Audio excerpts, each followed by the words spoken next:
ainda não, me digam aí, quem já estiver aí online, quem já estiver aí na página aí, dá um ok, diz que tá, me diz alguma coisa aí pra gente ver e começar aqui. Pronto, Isabela voltou, vamos lá então, deu certo?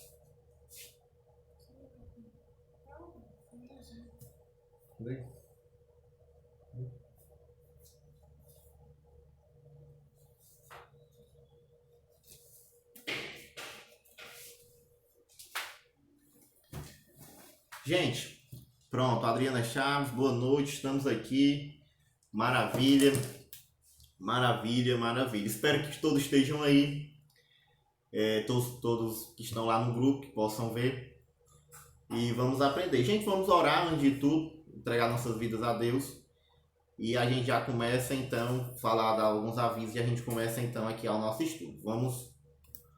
Vamos orar, agradecer a Deus por esse dia. Oremos. Senhor Deus, santo é o teu nome. Senhor, nós te rogamos a tua graça essa noite. Rogamos as tuas misericórdias, tua infinita bênção sobre nós. Te pedimos, Pai, perdão por nossos pecados. Te rogamos a tua graça, Senhor, sobre nós. Nos ajuda, possamos compreender mais da tua Santa Escritura para que possamos, Senhor, viver uma vida santa, uma vida que te agrade. É em nome do teu Filho, Pai, que nós te louvamos e te agradecemos, Pai. Amém. Queridos, o que acontece? Eu vou deixar o chat aí aberto. No domingo eu não deixei, eu fechei, então eu não estava vendo o que vocês estavam falando. Domingo, nas duas pregações, manhã à noite, eu fechei ele aqui, eu tenho uma opção que fecho ele, e eu não vejo o que vocês dizem. Só que agora eu vou deixar aberto. E eu tô vendo aqui o que vocês estão dizendo. A gente não vai ter uma pregação, mas vai ter um estudo. E eu vou dando um estudo aqui e você fala aí no chat, dá a sua pergunta, a sua contribuição. Se tiver alguma dúvida, fale. Não fica lá, fale aí que a gente vai tirando as dúvidas, vai conversando e vai aprendendo mais e mais. Certo? Então eu quero a contribuição de vocês. Não estou vendo vocês, estou distante, mas eu quero que vocês participem. Eu vou falar nessa noite para vocês um assunto muito pertinente, né? Pertinente em estar de pandemia, o que é que a Bíblia tem a nos ensinar sobre isso. E eu vou falar para vocês o que é a Bíblia. O que é a Bíblia. Vou tentar fazer algo bem introdutório, bem básico, para que uma pessoa que nunca pegou na Bíblia possa entender o que é que a Bíblia é. E também não ser tão básico, para que aqueles que já tenham conhecimento da Bíblia possam também aprender de fato algo com a Bíblia e trazer à memória aquilo então que tinham aprendido sobre ela. Então fica aí e comenta, faz tua pergunta que a gente vai tentando aqui, vai tentando interagir com vocês e tentando esclarecer as dúvidas de vocês. Então o chat está aí, perguntem e deixem as dúvidas de vocês. Antes de tudo, né, o nome do estudo, o que é a Bíblia? O que de fato é a Bíblia? A gente deve começar dizendo que a Bíblia, falando do seu nome. Né? Bíblia é latim, né, quer dizer livros. E esse termo em latim vem de um nome grego, quer dizer biblions. Então, o nome da Bíblia quer dizer livros. Né? São muitos livros, 66 livros. Que é de fato uma biblioteca, né? A biblioteca do Espírito Santo, a biblioteca divina, né? O nome Bíblia quer dizer isso, biblioteca sagrada. E é interessante falar isso para os irmãos, por mais que ela seja uma coleção de livros, de 66 livros, ela é um único livro, que conta uma mesma história para a gente. Então, veja só, eu quero que vocês vejam comigo essa realidade para a gente conseguir entender. A Bíblia ela tem 150 anos, que foi o período de fabricação, que eu posso dizer assim, o período que ela estava sendo feita, estava sendo entregue. 140 anos. 150. 140 anos é só no Antigo Testamento. Passou 140 anos só no Antigo Testamento para ela ser feita. E 100 anos no Novo Testamento ali para ela ser fabricada e tudo mais. Ela tem hebraico, que é a língua original do povo judeu. O Novo Testamento é todo grego. Só que no Antigo Testamento nós temos Daniel, tem também Esdras, Jeremias 10:11 e Gênesis 31:47 em aramaico. Então, algumas partes de Daniel e de Esdras é em aramaico. É em aramaico. E somente, e é interessante falar isso para os irmãos, mais uma... Né? Jeremias 10, o texto de Jeremias 10 é em aramaico, é em hebraico, e quando chega no verso 11, é em aramaico. Não sei porquê, mas é assim. E em Gênesis 31 também. Gênesis 31, verso 47.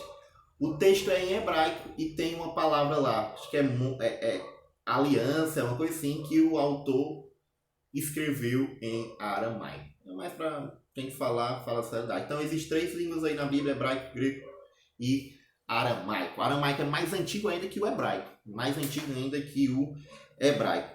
Estrutura da Bíblia. Estrutura da Bíblia aqui que a gente vai parar mais e tentar então ver isso com mais clareza. Nós temos o Antigo Testamento. Tendo a Bíblia como uma biblioteca, a gente falou sobre isso. Quando você chega nessa biblioteca, existem 2 alas: o Antigo e o Novo Testamento. Então, uma ala é o Antigo Testamento, é isso que nós vamos ver. E o Antigo Testamento, testamento também é uma palavra latina, né? Que quer dizer aliança. Então, os livros que nós temos no Antigo Testamento são os livros da Antiga Aliança. Então, é mais ou menos isso. Quando você pega a Bíblia, você tem 2 alas: Antiga e Nova Aliança. Por que Antiga e Nova Aliança? Eu quero que você veja Êxodo 19 e a gente vai começar a entender essa relação de Antigo Testamento, Novo Testamento, por que o Antigo é Antigo, por que o Novo é Novo, né? É até redundante. Mas se você perceber Êxodo, verso 19, Êxodo capítulo 19, Êxodo capítulo 19, eu quero que você veja isso. E a gente vai passear por alguns textos e ver o que a palavra de Deus tem para nos dizer. Viu? Êxodo 19. Esqueci de falar para vocês também, só mais uma curiosidade. A Bíblia era feita em papiro, né? Papiro. E Papyrus é o nome de uma cidade da antiga Fenícia. E tem esse nome porque o papiro veio de lá. Então, livros era no papiro, que era uma plantazinha. Depois disso, os livros não são mais em papiro, mas agora são em pergaminhos, que é pelo de animal. E veio de uma cidade chamada Pérgamo também. E depois disso, só no século II, que nós temos então o Códice, que é o livro como nós temos hoje. Então, a Bíblia a qual os autores do Antigo tinham nas mãos era em papiro, era algo bem arcaico, feita com uma planta ali ressecada. E os autores do Novo Testamento, eles não tinham papiro, o papiro já ficou para trás, e eles tinham o pergaminho. É isso que Paulo pede lá para 2 Timóteo, quando está perto de morrer: me tragam os livros. Ali no original, me tragam os pergaminhos. Então esse era o nome que era dado para a Bíblia. Ele chamava com esse nome depois, de fato, teve o seu nome chamado de Bíblia. Então, em Êxodo 19, se você perceber, e eu quero que você veja isso, por que o Antigo Testamento é o Antigo Testamento? É a Antiga Aliança? Porque é uma aliança antiga, né? O nome já diz, mas eu quero que você perceba isso. Em Êxodo 19, Deus fala com Moisés no Monte Sinai. É isso que o capítulo 19 vai dizer. No capítulo 20, nós temos os 10 mandamentos. E assim, até o capítulo mais ou menos 31, nós temos essa antiga aliança sendo dada. As leis, como devia ser a manutenção do templo, as festas, tudo que concernia a antiga aliança está sendo dito aqui. Então aqui está a antiga aliança. O Antigo Testamento é chamado de Antigo Testamento por causa desses textos que estão aqui, que é de fato a Antiga Aliança. Mas essa Antiga Aliança já apontava para uma nova aliança. É isso que a gente deve entender. Essa Antiga Aliança, essa aliança que Deus está dando a Moisés em Êxodo 19, ela já aponta para uma nova aliança que vai vir, que é o Novo Testamento. A grande pergunta que fica é, Ítalo, por que Deus então dá uma aliança e já aponta para uma aliança nova? Ensinar o povo, né? Deus está ensinando ao povo ali através de figuras, através de sacrifício, propiciação. Então, essa aliança, eu posso dizer que é uma aliança didática, a qual Deus está ensinando o povo para que quando o Cristo viesse, o povo pudesse reconhecer quem de fato ele era. Imagine o Antigo Testamento como uma foto. Você tem uma foto de alguém, você vê todo dia aquela foto, você sabe a cor dos olhos da pessoa, o cabelo, você sabe o tamanho dela, você reconhece ela de toda forma ali com aquela foto. Quando você vê a pessoa, você não vai ter dúvida. Essa é a pessoa da foto. Todo dia eu olhava para essa foto e eu aprendi, eu decorei e eu reconheço essa pessoa. E agora que você está vendo essa pessoa, você pode dizer que essa é a mesma pessoa da foto. É mais ou menos essa, de forma bem simples, que eu posso dizer da Antiga e da Nova Aliança. A Antiga Aliança é essa foto. Deus ensinando para o povo. É assim que Cristo é. E quando o povo recebesse agora Cristo, poderia dizer que de fato aprendeu isso por causa do Antigo Testamento. Se você perceber em Jeremias, eu quero que você abra em Jeremias 31, como Deus já está apontando para uma nova aliança que viria. Jeremias 31, veja comigo. Jeremias 31, verso 31.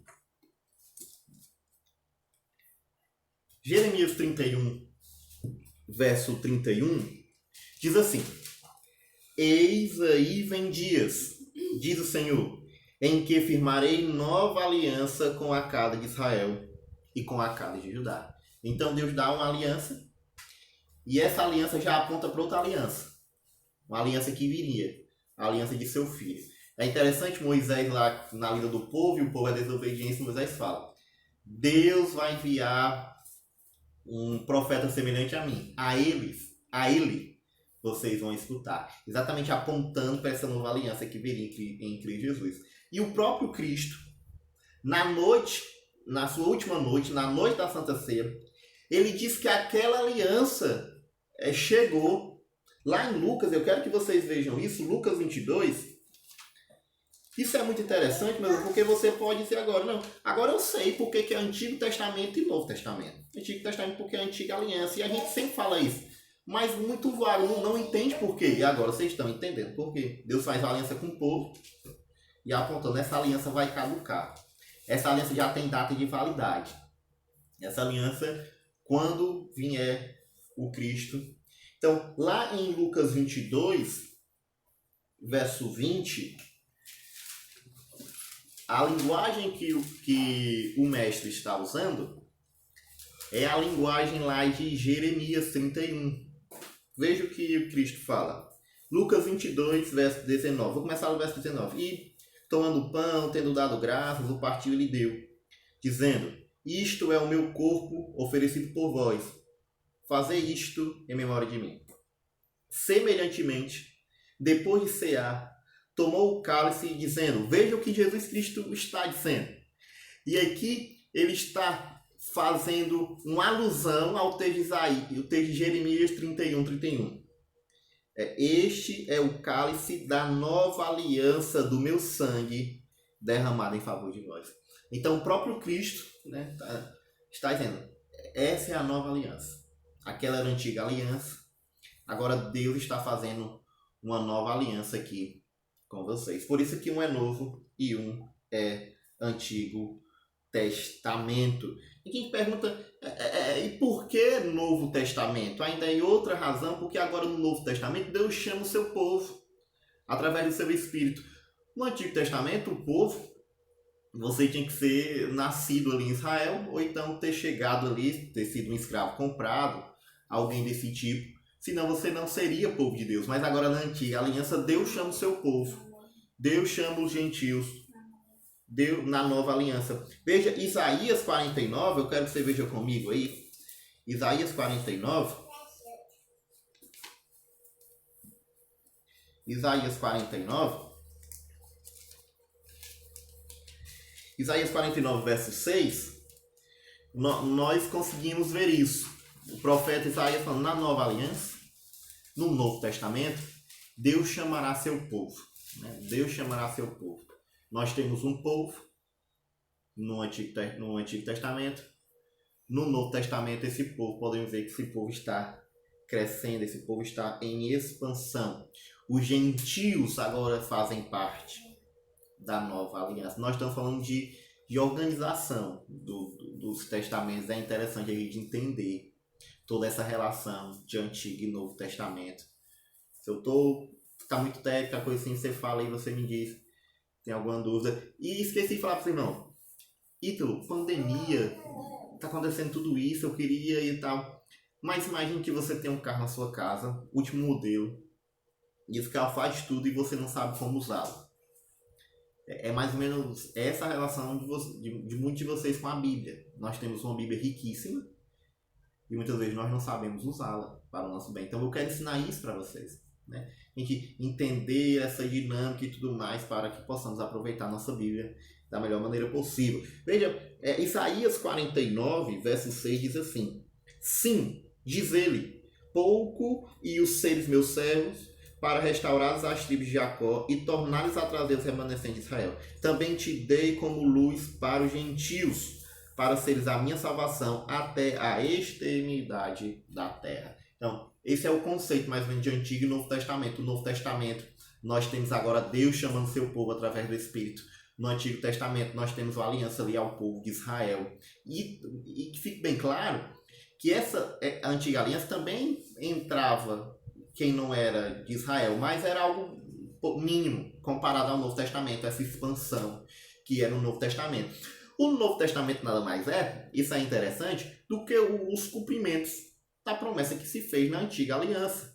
A nova aliança é o cumprimento das promessas da antiga aliança. Primeira promessa que nós temos aí na Escritura, se você pudesse me falar aí, primeira promessa que nós temos lá no Antigo Testamento, perguntar aqui ao meu público aqui, Gênesis 3,15. Gênesis 3,15, qual é a promessa em Gênesis 3,15?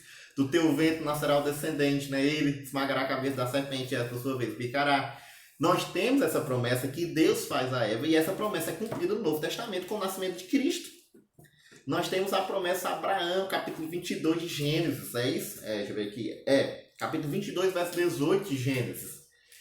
Que da tua descendência serão abençoados todos os moradores da terra. E quando isso aconteceu agora no Novo Testamento, que nós temos igreja de todo canto. Então todo mundo é abençoado por quê? Porque Abraão saiu de Ur dos Caldeus, parou de adorar o Deus Sol, Deus Lua e foi adorar o único Deus vivo e verdadeiro. Então vejam, as promessas do Antigo Testamento são cumpridas no Novo Testamento. Por isso que um é Antigo Testamento e o outro é Novo Testamento. Nós temos as promessas e o cumprimento dessa promessa no Novo Testamento. Há, porém, uma promessa somente em todas as Escrituras, se eu posso assim dizer, que não foi cumprida ainda de forma total, mas de forma parcial. Qual é? A volta, né? A volta do Messias, seu julgamento divino. Acontece parcialmente porque Deus julga já os ímpios através da pregação do Evangelho e acontecerá de forma final no dia que ele rasgar os céus, né? De Pacajus e julgar, então, aí os pacajuenses para a glória do Senhor. Então, no Antigo Testamento, nós temos as promessas, nós temos um povo, uma aliança a um povo, sangue, animal, tudo figura. No Novo Testamento nós temos a imagem, nós temos Cristo, nós temos o cumprimento dessas promessas. Por isso que é Antigo e Novo Testamento. Certo, meus irmãos? A ordem do Antigo Testamento é muito interessante. E eu quero que vocês saibam, vocês devem saber disso. Que o Antigo Testamento, a sua divisão, isso é interessante para que você possa aprender as Sagradas Escrituras, decorar em mente, saber manusear a sua ferramenta e a sua arma.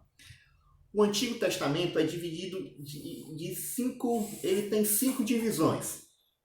Então veja, você chegou nessa grande biblioteca, que é a Escritura, você entrou na primeira ala, que é o Antigo Testamento. Quando você entrou nessa ala, e veja que tem 5 corredores. Pronto. 5 corredores ali. Então, o Antigo Testamento, ele tem 5 divisões. A primeira divisão é o Pentateuco, que são aí, meus irmãos, os 5 livros de Moisés. Gênesis, Êxodo, Levítico, Número e Deuteronômio. Moisés escreveu esses 5 livros. E Moisés escreveu todos? Sim, escreveu, né? Então lá em Deuteronômio, final de Deuteronômio, cita a morte de Moisés, como Moisés citou a sua própria morte. Então ali foi Josué, mas o resto foi Moisés. Então, cada livro desse livro de Moisés tem um aspecto. O livro de Gênesis conta o princípio de todas as coisas, princípio do mundo, princípio dos patriarcas, princípio de Israel, princípio da sociedade, né? O homem vivia no jardim. Então, quando um irmão mata o outro, eles fogem para uma cidade. Ali nós podemos ver as cidades envolvidas agora.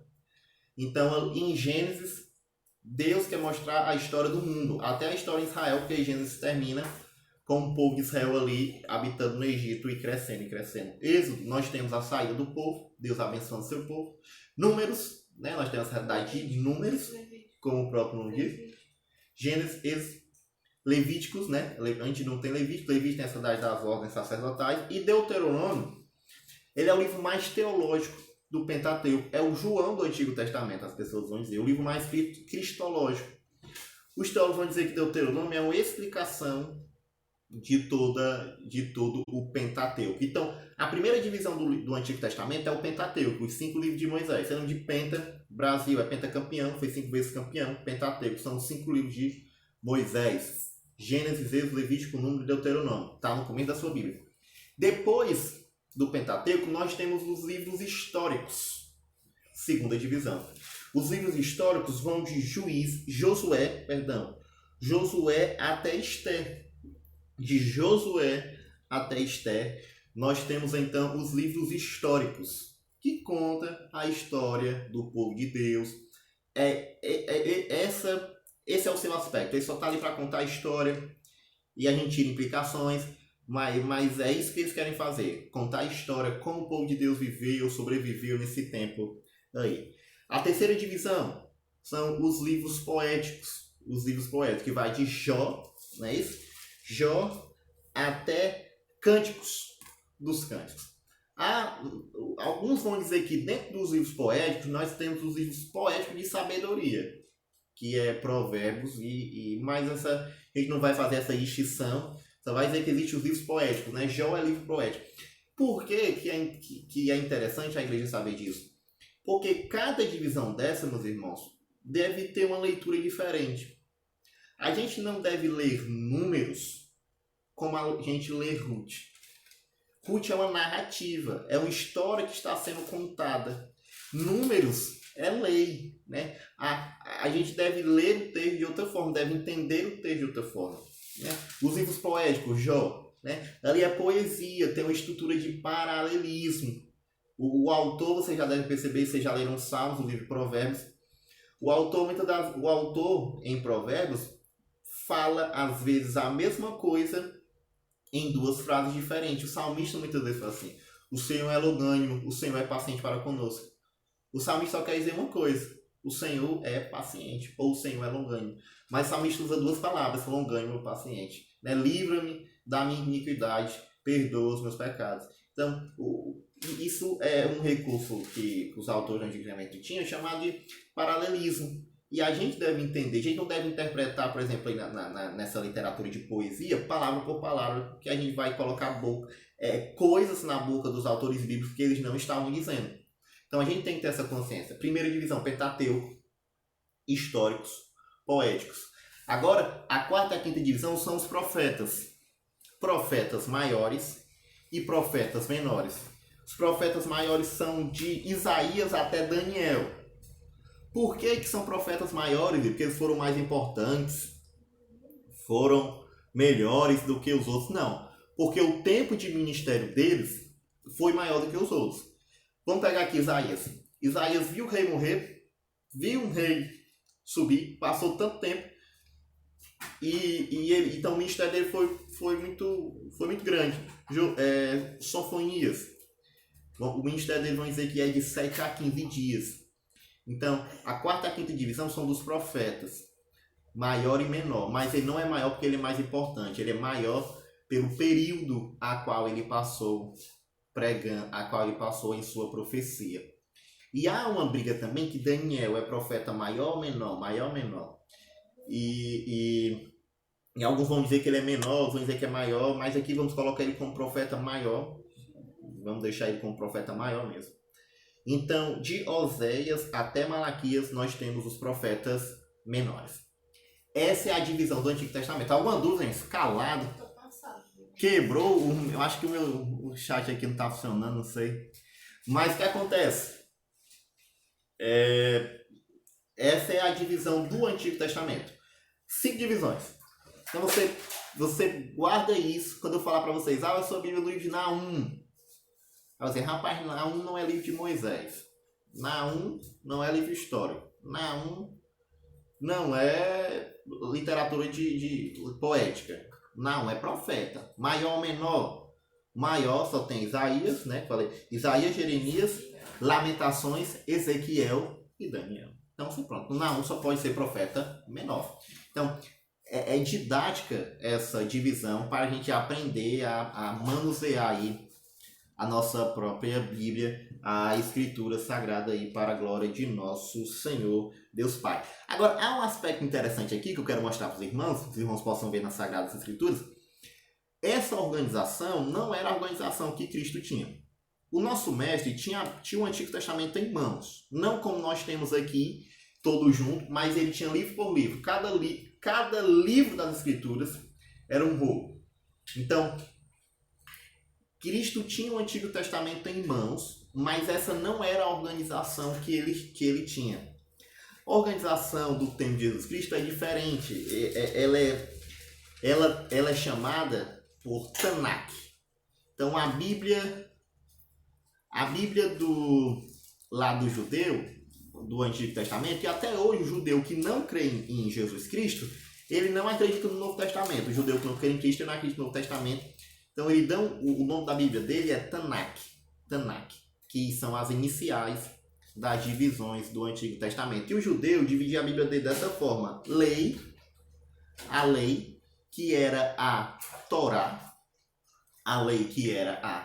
Torá, que são os livros de Moisés. Então, os primeiros livros do judeu, lá do primeiro século, são os nossos primeiros livros também da nossa Bíblia do Antigo Testamento, que era o Pentateuco, mas ele não chamava de Pentateuco, chamava de Torá, de lei. Depois da Torá, tinha então ali os profetas, maiores e menores, dele era tudo junto, que eles davam o nome de Nebeim. Então era Torá, Nebeim. E a terceira divisão deles aí era os escritos, que eram os livros históricos. E era os Ketubim. Então, era Torá, Nebeim, Ketubim. Essa era a divisão da Bíblia de Jesus Cristo. Lei, profetas e escritos. Por que é interessante a gente saber disso? Veja, abra sua Bíblia em Lucas 11 e você vai ver como é interessante você ter esse conhecimento.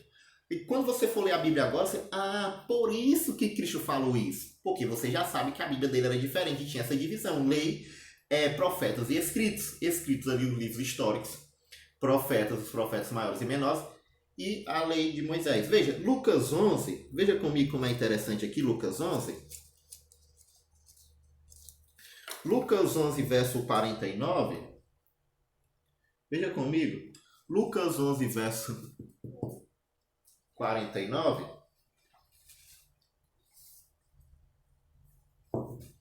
Lucas 11, verso 49 diz assim: por isso, veja só, Lucas 11, 49. Por isso, também disse a sabedoria de Deus: enviar-lhe-eis profetas e apóstolos, e alguns eles matarão, e outros perseguirão, para que desta geração se peçam contas do sangue dos profetas derramado desde a fundação do mundo. Veja o verso 51, Lucas 12, verso 51.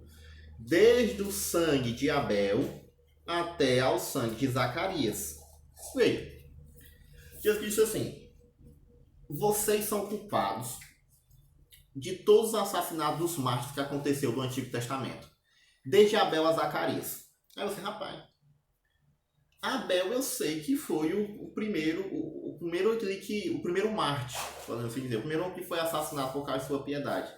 Mas Zacarias está em 2 Crônicas. Aí você olha a organização da sua Bíblia, 2 Crônicas está nos livros históricos.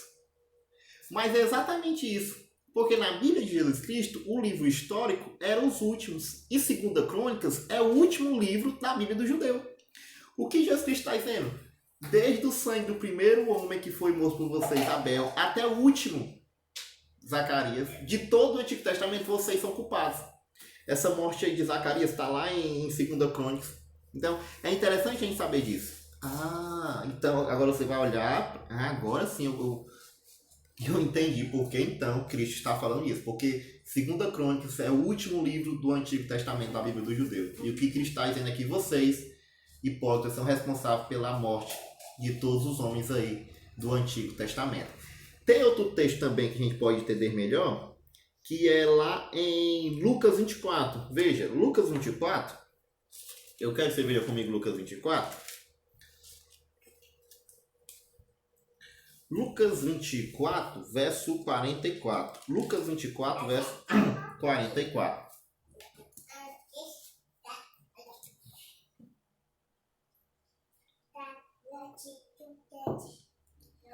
Lucas 24, verso 44. Veja. A seguir, Jesus lhe disse: são estas as palavras que eu vos falei estando ainda convosco. Importava se cumprisse tudo o que de mim está escrito na lei de Moisés, nos profetas e nos salmos. Aí você pode perguntar, e nos livros históricos? Não tem nada sobre dele, de Jesus Cristo? Essa era a divisão dos livros do Antigo Testamento. Lei, profetas e escritos, que muitas vezes era chamado também de salmos. Então veja, meus irmãos, o que Cristo está dizendo é que o Antigo Testamento fala dele. E essa era a divisão que Jesus Cristo tinha na época. Lei, profetas, escritos, ou alguns chamavam de escritos, ou outros chamavam de salmos. Então é interessante nós sabermos disso. E agora olhar para o texto e começar a Jesus Cristo está dizendo então que todas as escrituras falam dele. Agora a pergunta, por que foi que trocaram essa organização para a gente hoje? Eu particularmente acho essa organização de Jesus Cristo mais clara. Acha não? Eu acho perfeito. Mais clara essa organização aqui. Só tinha 3. Lei, é o Pentateuco. Profetas, maiores e menores, tudo junto. E os escritos, os salmos, que era aí de fato os históricos salmos. Organização perfeita, tranquilo. E a gente, quando ia ler isso aqui, conseguia entender. Agora não. Se você não tem familiaridade com a Bíblia, você vai ler isso, você fica sem entender. Precisa de alguém explicar para você. Então não sei que mudaram, mas mudaram.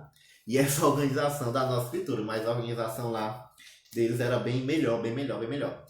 Novo Testamento. Vamos para o Novo Testamento, vamos entender. Você viu aí essa organização do Antigo Testamento, nossa Bíblia, da Bíblia hebraica. E agora o Novo Testamento. O Novo Testamento também, meus irmãos, é dividido em 5. Mesma coisa do Antigo é do Novo. Evangelhos, os 4 Evangelhos. Um livro de história da igreja que é Atos. As cartas de Paulo, cartas gerais e, por último, um livro de Apocalipse. A gente vai ficando melhor essa relação. Jesus Cristo, meus irmãos, ele ensinou usando uma técnica, né, chamada de mnemônico. Eu não conhecia nessa palavra. E isso é uma técnica antiga que se usava rima, parábolas, uma linguagem mais acessível para que o povo pudesse entender. Então é interessante que os evangelhos são escritos desta forma, porque eles são relatos da vida e obra do Mestre.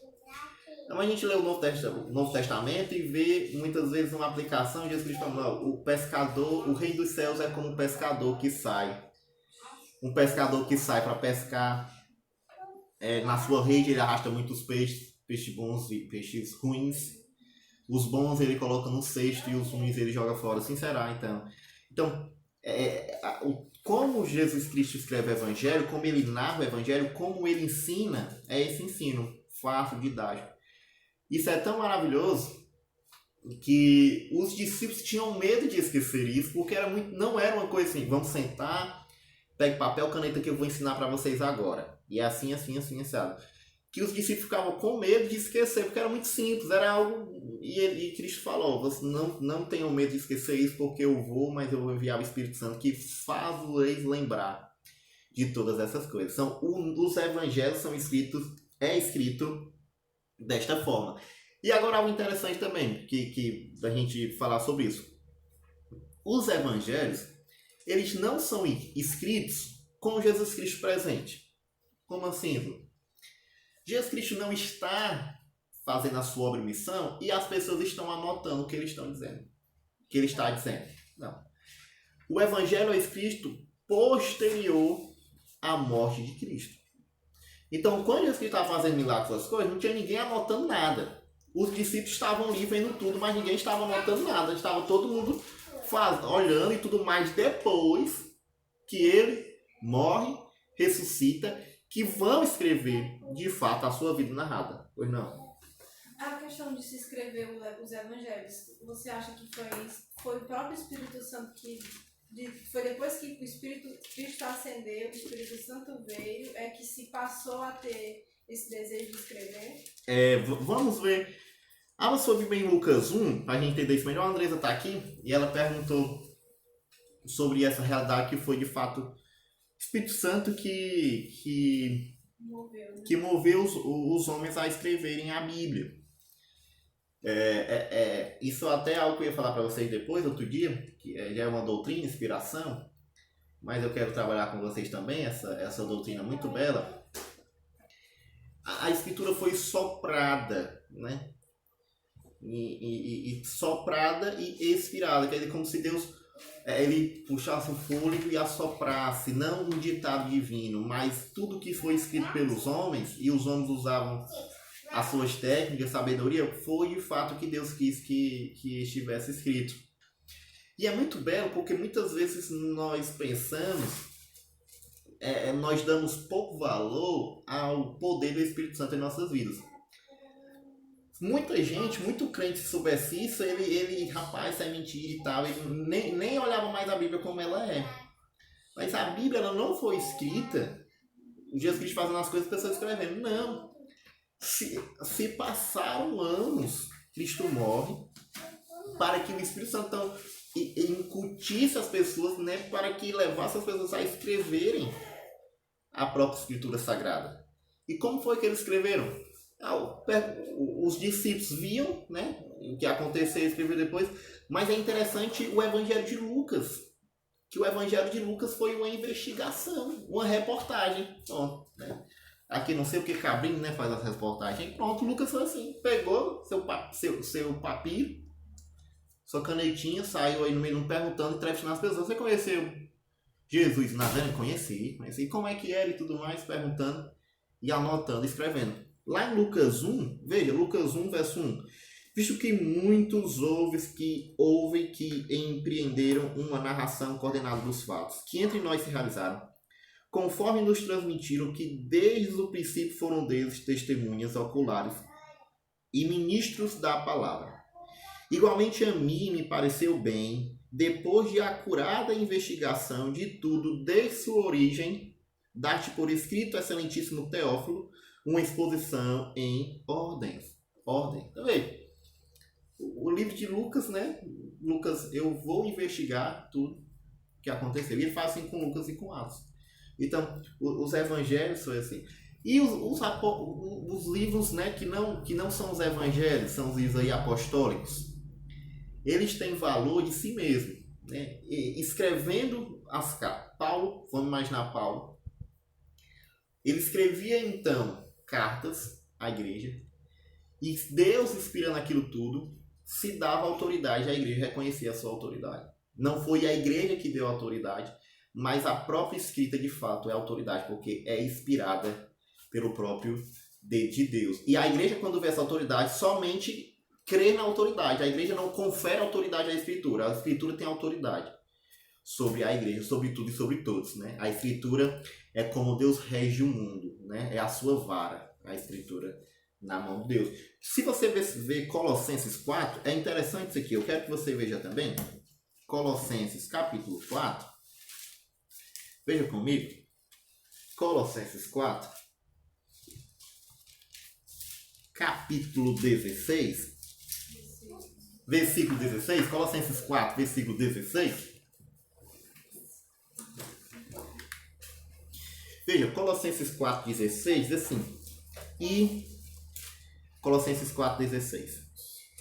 E certa vez, lida esta epístola perante vós, providenciai porque seja também lida na igreja dos Laodicenses. E a dos de Laodiceia, lede-a igualmente perante vós. Pergunta, cadê essa carta de Laodiceia? Onde está a carta da igreja de Paulo a Laodiceia? Não tem. Deus não a preservou. Preservou essa carta aos Colossenses. Então essa outra carta de Paulo se perdeu. Por que se perdeu? Porque não era de fato palavra de Deus, né? Palavra de Paulo. Paulo podia ter ajudado aquela igreja e tal. Mas o que foi palavra de Deus, a melhor palavra, a melhor definição seria o que Deus quis preservar está preservado. O que Deus não quis preservar não está preservado. João diz isso. João, no seu evangelho, diz: se fosse narrado todos os atos de Jesus Cristo, não tinha livro no mundo que coubesse aí os seus atos. Então veja, Paulo aqui fala: vocês aqui levem a sua carta para lá e pegue a carta deles aí aqui, de Laodiceia. Mas não tem a carta, a gente não conhece essa carta de Laodiceia. Sabe que ela existiu, mas Deus não a preservou. Mas essa carta aos Colossenses, Deus a preservou. E veja como os próprios autores do Novo Testamento sabiam que eles escreviam a palavra de Deus. Lá em 2 Pedro, veja como é 2 Pedro capítulo 3.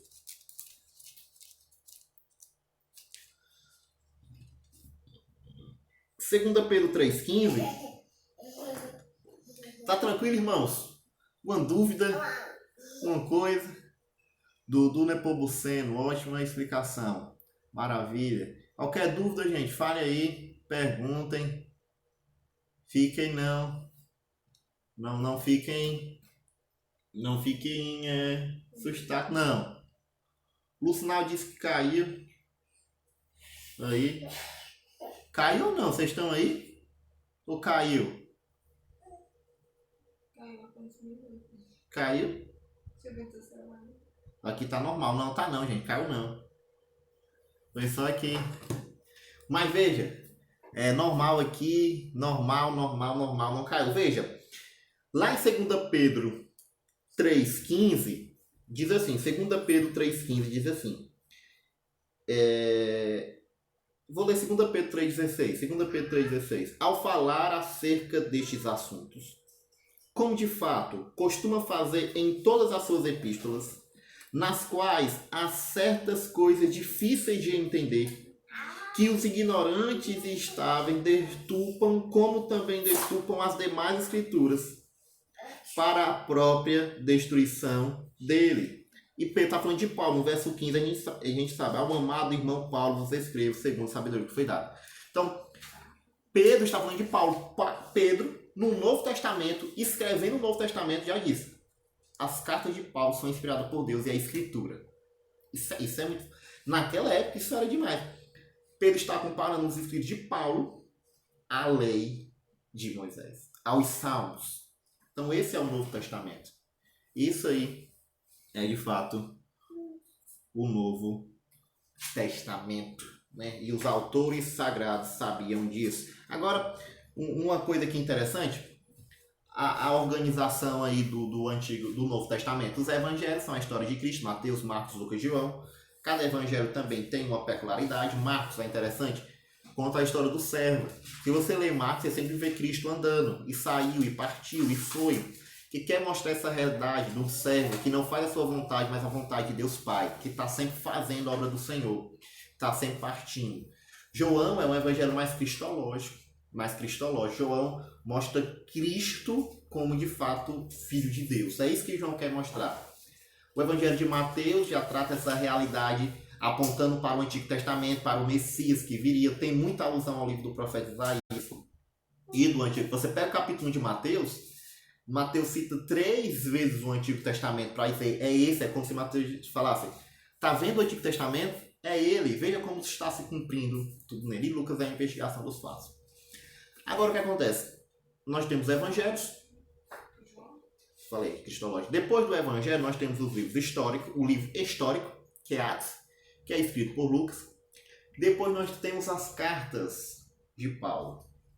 E por que as cartas de Paulo? Ele escreveu mais livros ali no Novo Testamento. E ele escreveu 13 cartas, Paulo, de Romanos a Filemão. E há um motivo para a organização. Começa as cartas de Paulo com as cartas para a comunidade e termina com as cartas aos indivíduos. Pronto. Como é a divisão das cartas de Paulo? Começa com as cartas à comunidade e termina com as cartas para indivíduo. Romanos, comunidade em Roma. Corinto, Gálatas, Efésios, Filipenses, Tessalonicenses. Colossenses, Tessalonicenses. Quando termina aí, começa com as cartas aos indivíduos, que nós chamamos hoje também de cartas pastorais. 1 Timóteo, 2 Timóteo, 3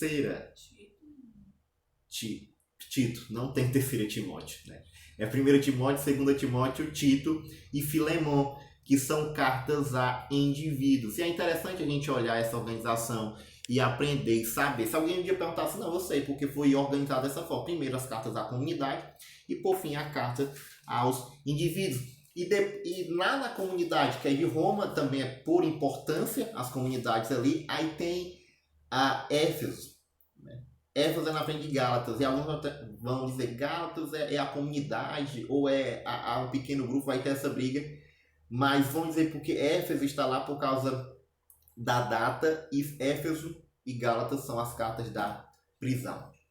Paulo escreveu quando estava preso, e Filipenses, Éfeso, Gálatas e Filipenses. Escreveu quando ele estava preso aí. E a grande pergunta que surge é Hebreus, Quem escreveu Hebreus? Quem escreveu Hebreus, Foi Paulo e tudo mais. Os puritanos diziam que foi Paulo. A.W. Pink, que foi um puritano fora da época, ele escreveu também, ele escreveu um livro inteiro dizendo que quem escreveu Hebreus foi Paulo, mas quem escreveu Hebreu não foi Paulo. Por quê? Justamente por causa da ordem que a igreja primitiva organizou as cartas de Paulo. Se a igreja primitiva soubesse que Hebreus foi escrita por Paulo, ela estava organizada junto às cartas em comunidade. Porque a carta aos Hebreus é a uma comunidade dos judeus que abraçaram o cristianismo e agora estão querendo voltar para o judaísmo. Mas ela não está junto às cartas em comunidade, ela está no final das cartas de Paulo. Isso me leva a crer, não somente eu, mas eu creio como eles creem, não é ele que crê como eu creio. Os historiadores da igreja, que é alguém muito próximo a Paulo, como discípulo, alguém desse tipo. Os liberais vão dizer que foi Priscila, mas nós não sabemos quem é. Nós sabemos que foi alguém muito perto de Paulo, porque ela está organizada depois das cartas de Paulo. Ítalo, então não é carta de Paulo, porque como ela é uma carta à comunidade, se fosse carta de Paulo, estava junto lá as cartas de comunidade. Estava no começo, estava de Romano, Corinto. Como não foi Paulo, foi alguém muito próximo de Paulo. E agora, depois disso, nós temos as cartas gerais, que Hebreus foi alguém próximo de Paulo, aí Tiago, Pedro, 2 Pedro, 1º, 2º, 3º João, Judas e Apocalipse. Há também uma explicação para essa organização. Por que primeiro Tiago? Por que Tiago não foi o último? Tiago depois de Hebreus, né? Tiago depois de Hebreus, Tiago, Pedro, João, Judas e Apocalipse. Por que Tiago é primeiro que Pedro, João e Judas? Lá em Gálatas, quero que vocês vejam Gálatas 2. A igreja primitiva, gente, era uma igreja crente, viu? Tudo que eles faziam ali era porque a escritura falava alguma coisa. Gálatas 2, verso 9. A gente tem como saber qual era a igreja, a localização da igreja que Tiago pastoreava? Jerusalém. Tiago é Éfeso. E ele perguntou se a gente tem como saber. Tem, eu não sei os textos decorados aqui, mas Tiago pastoreava a igreja de Jerusalém. Tiago era pastor da igreja de Jerusalém. Timóteo era da igreja de Éfeso. A igreja de Éfeso era uma igreja grande. João, as cartas que nós estamos pregando expositivamente domingo à noite, passou em Éfeso. Éfeso era uma igreja grande. Timóteo pastoreou Éfeso. E Tito pastoreou Creta. A Cristina Nobre está perguntando alguma coisa aqui.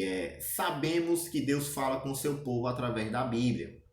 Mas na atualidade existe inspiração, iluminação ou algo semelhante, até mesmo para o entendimento. Maravilha. O que acontece? O cânon, ele está fechado. O cânon quer dizer régua, a Bíblia. Não se acrescenta mais livro às escrituras sagradas. Essa realidade aí, foi muito boa essa palavra que você usou, inspiração, ela cessou. Inspiração não existe mais. Deus não inspira mais ninguém a escrever Bíblia.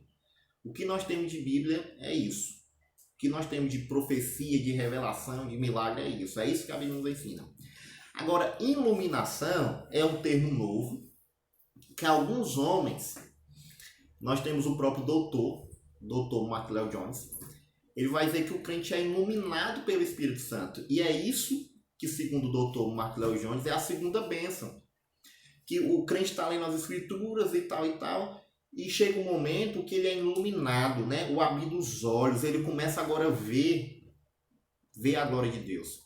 Paulo, quando escreve a carta à igreja de Éfeso, Paulo ora para que... Está aqui, eu até estou com esse texto aqui aberto na minha frente. Efésios 3, deixa eu ver se eu acho, Efésios 3 é a parte que ele está orando, Efésios 3,16. Mas não é mais... Paulo ora pelo povo, por isso não... Pronto, Efésios 1. Veja, muito bom, Cristina. Então, o que é que nós podemos dizer? Inspiração não existe mais. Deus não inspira ninguém mais a escrever a Bíblia. Mas iluminação, veja o conceito. Não é iluminação que a pessoa está em casa e recebe uma profecia. Isso não existe. Mas iluminação, e você experimenta isso, vocês experimentam isso. E você é um crente, você ora, e chega um momento da sua vida em que Deus, né, lhe dá olhos para ver algo na Escritura que você não via antes, né? Passagens que você via, e agora essas passagens tem mais peso para você lê com mais amor, parece que seus olhos foram abertos, de fato foram iluminados. É esse o conceito que o Dr. Mark Lloyd Jones usa, e o apóstolo Paulo ora pedindo iluminação aos crentes de Éfeso. Um texto que eu estava vendo que Deus tem me iluminado, Deuteronômio 6. Nem só de pão vive o homem, mas de toda palavra que sai da boca do Senhor. Rapaz, nesses dias, e no dia que eu vi a entrevista lá do ministro da Saúde, né, falando, vai entrar em casa, você pode ter dinheiro, você pode ter plano, você pode ter ação judicial.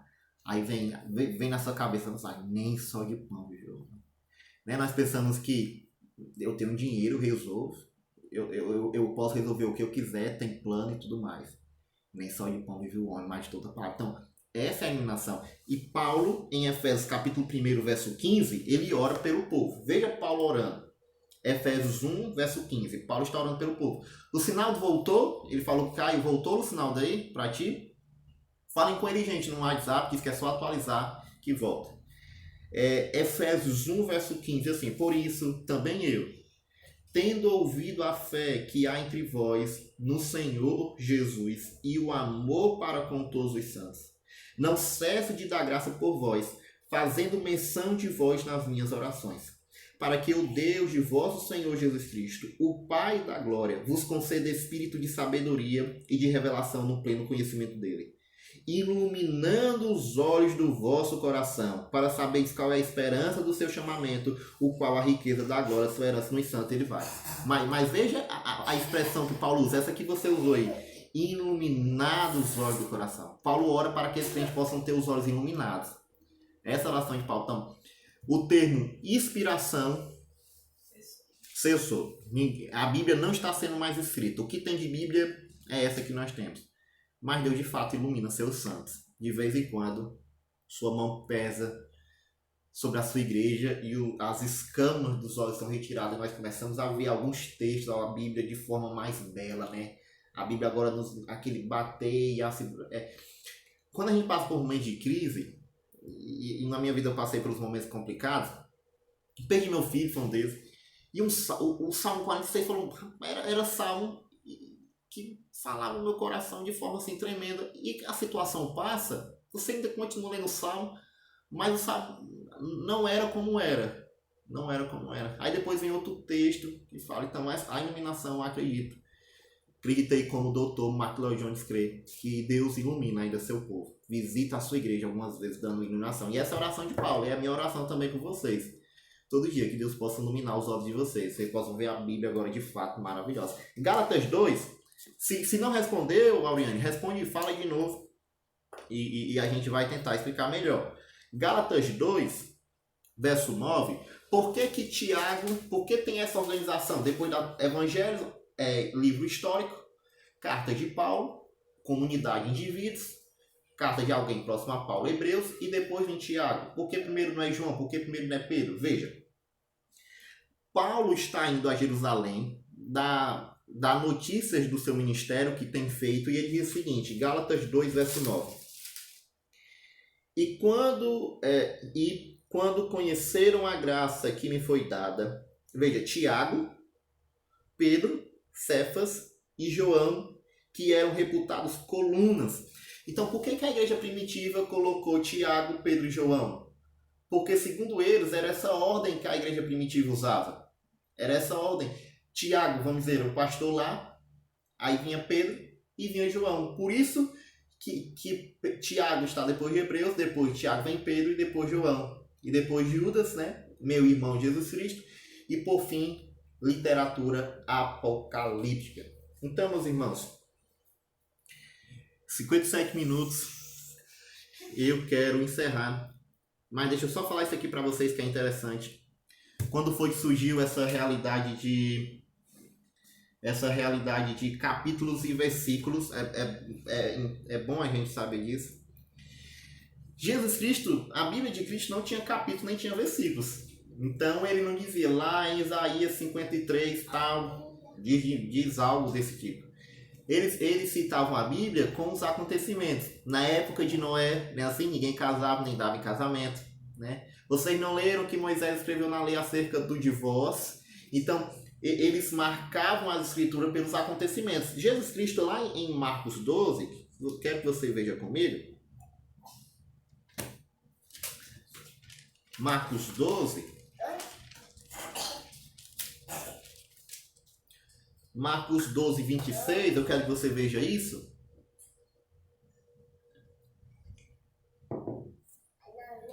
Marcos 12, 26 diz exatamente o seguinte. Quando a ressurreição dos mortos, não tendes lido no livro de Moisés, no trecho referente à sarça. Veja como Jesus situa, lá nos livros de Moisés, Pentateuco, aonde mais ou menos? No texto que refere, que diz a respeito da sarça ardente. Então, antigamente não tinha versículos, não tinha capítulo nas escrituras. Era um livro como um todo. Outra coisa, não tinha espaço, não tinha vírgula, não tinha nada. É como usar papel era caro. Então, ali era quem citava a Bíblia porque conhecia muito de escritura, muito de Bíblia. Não era qualquer um, como hoje nós temos. Isso é pecado para nós, meu irmão. Nós temos não é que a gente tem acesso à escritura de toda forma. Várias milhões de linguagem atual. Você for na biblioteca, tem livro da mulher que ora, livro do homem que ora, Bíblia do jovem que ora. Bíblia do empresário, Bíblia do comerciante, Bíblia do pescador, Bíblia do sei o quê. E a gente de fato despreza as escrituras sagradas. Então, não tinha capítulo nem tinha versículo nas escrituras. Eusébio de Cesareia foi o primeiro que tentou fazer uma divisão, fazer alguma coisa lá em 260, mais ou menos, a 340, ele tentou, não ter uma data. E ainda tem hoje, só que só foi só dos evangelhos. Ele tentou dividir e o nome dessa divisão que ele fez nos evangelhos é Código Vaticano. Está lá com o Vaticano, é os livros lá do Sagrado Vaticano, ele tem ainda. Eusébio de Cesareia foi o primeiro a fazer isso. Então chegou um homem chamado Schiff Longham, no século XIII, que dividiu então o Novo Testamento. Não é divina essa divisão de capítulos. Foi esse homem, Schiff, que no começo do século XIII fez essa divisão por capítulos. E ajuda muita gente diz que ajuda, muita gente diz que atrapalha, né? Às vezes você está fazendo uma pregação e o capítulo é cortado exatamente no ponto lá e você tem que ler outro capítulo e tal, porque essa divisão foi humana. Foi o homem que fez, foi Schiff no começo do século XIII que fez essa divisão por capítulos do Novo Testamento. No Antigo Testamento foi o Salomão ben Ismael, e foi também no século XIII, 1330, ele dividiu o Antigo Testamento em capítulos, fez isso aí. E por versículos, quando foi que surgiu? Por versículos, já existia uma técnica antiga que um escriba, né? Existe escriba crente também, né? Todo escriba que era... Jesus fala muito dos escribas, fariseus, saduceus no Novo Testamento, mas existe escriba crente. Ben Asher, ele fez uma divisão por versículos para o Antigo Testamento. E Stefanos, em 1551, ele fez a divisão por versículos do Novo Testamento. E era interessante, só existia a divisão por capítulos. Como é que a pessoa citava as escrituras? Eu peguei alguns relatos, era mais ou menos assim. Imagine o pregador.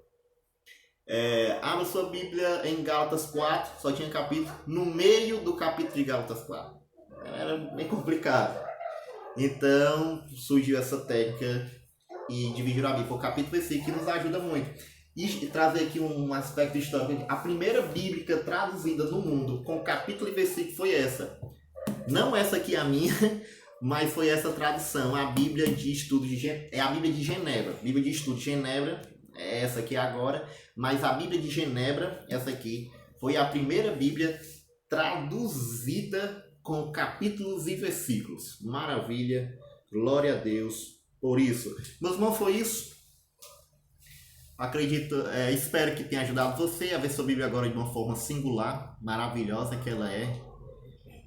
Que possamos então manusear a Escritura Sagrada. Foi algo bem básico.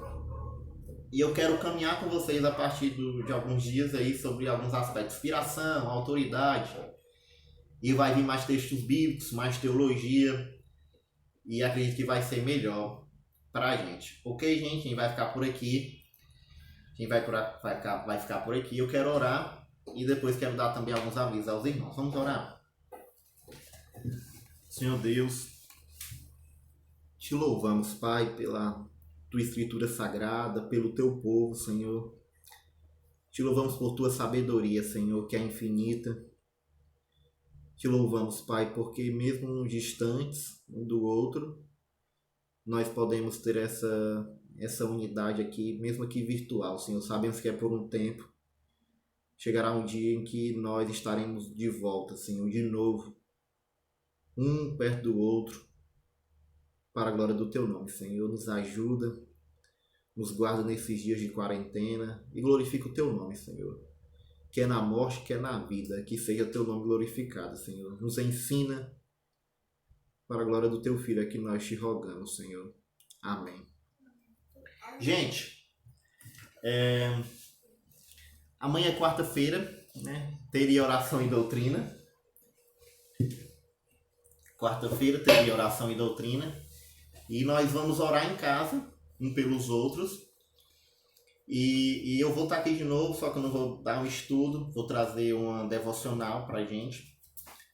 Vamos fazer no mesmo horário, 7h30, vocês dizem aí. 7h30 já tá, né? Assim, E eu espero todos vocês aqui de volta. Eu quero que vocês estejam aqui. Quarta-feira era para você estar na igreja, então tem que estar todo mundo aqui online pra gente alimentar a nossa fé, tá junto aí. Eu coloquei um PDF sobre jejum, fala como não jejuar. Talvez amanhã eu coloque outro, dando continuidade ao versículo 17 de Mateus 6.